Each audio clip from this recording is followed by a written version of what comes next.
Rabbi, I can't make sense of the world right now, but I figured if anyone could, it'd be you. I'm not sure anyone can make sense of this, but I'm glad you called. Rabbi, I need to feel hopeful again. COVID, the election, anti-Semitism, racism, I can't stand it anymore. A truck drove by my house yesterday with a Confederate flag. My neighbors, they're having big gatherings in the middle of a pandemic. What is wrong with people? I get it. That is really frustrating. I think a lot of us are having trouble finding hope right now. Rabbi, I'm worried. I'm afraid if I keep going like this, I'll start drinking again. It's been more than 10 years. Have you talked to anyone about this? I'm talking to people close to me, especially my wife. But in general, I feel there is no use talking to people. Nobody listens to anyone else anymore. Rabbi, what are you doing to get through it? What am I doing? I'm making masks. You know, when the going gets tough, the tough make masks. But seriously, when this all began way back in March, mask making was practically the only thing left that I could do. My makeshift homeschool made my options and skills quite limited. But I used to quilt until my children were born.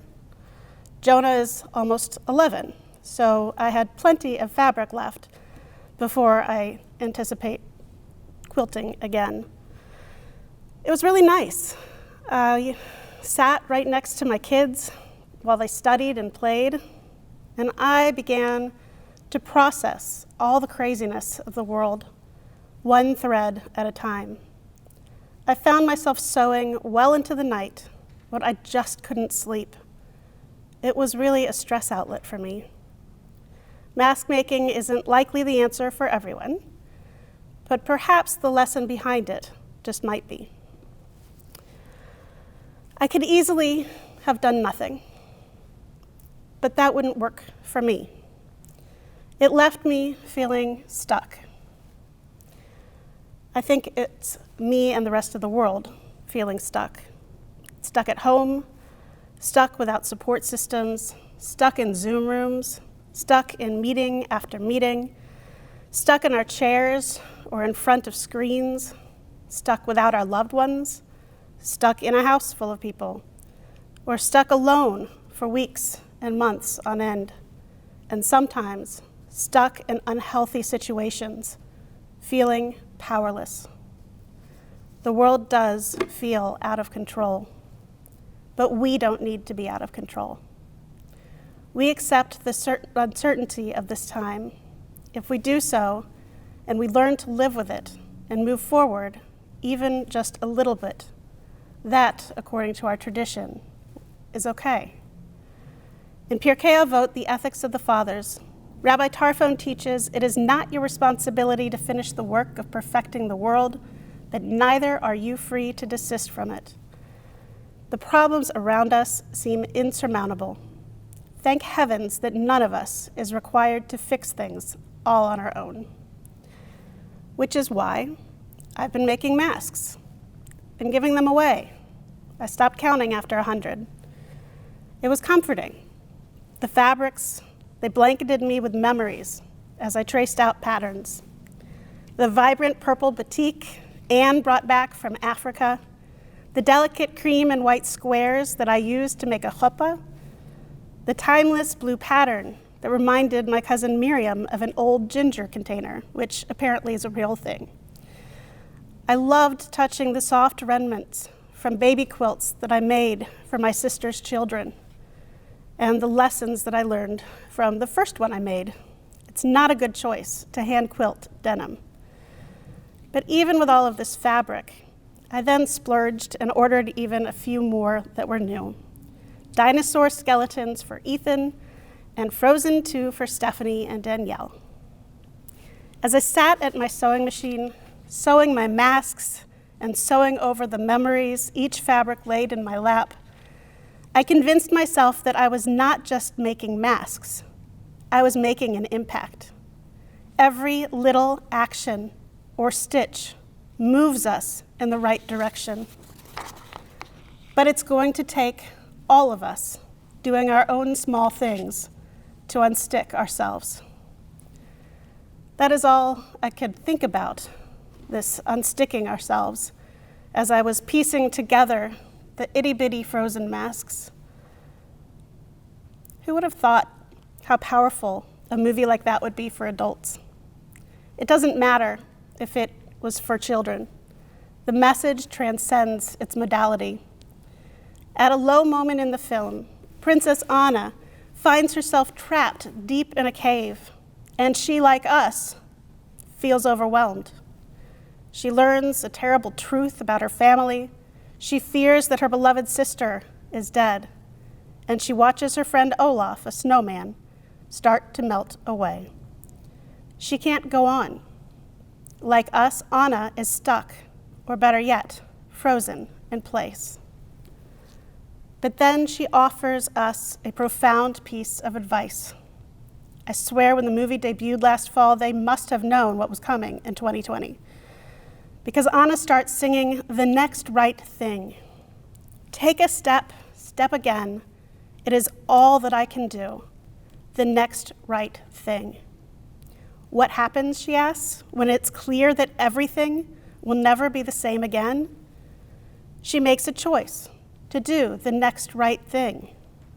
And that would be enough for now, for Anna and for us. We just need to figure out what the next right thing is so that we can do it.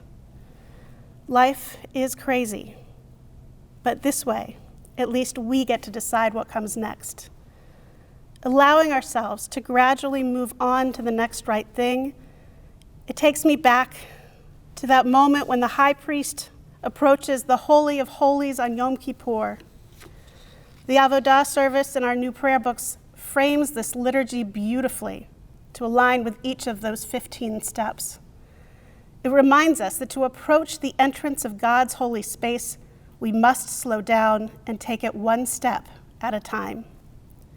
Each step draws us closer, closer to holiness, closer to God, closer to redemption.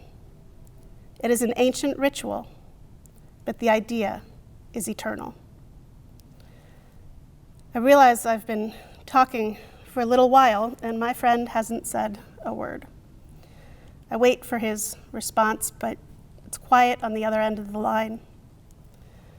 Look, it isn't easy to figure out what the next right thing is, but maybe, just maybe, it's staring us right in the face. Is there anything in your present circumstance that you can do to do something with? Is there anything that you and you alone can do to return your sense of agency again? Rabbi, I think I know what I need to do. I miss my regular meetings. I miss seeing my friends there. I'm worried about them.